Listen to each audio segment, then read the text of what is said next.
We are going to edit this design here. We have taken it. Now we will customize using the features of Photoshop.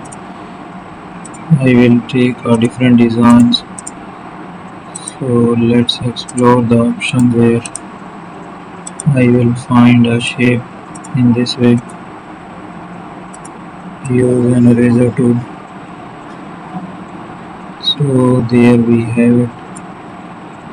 Again use the paints here. Also add a pattern stamp. I will change the paints. So use a paint on it. Again using that one. Thank you for watching. Don't forget to subscribe our channel.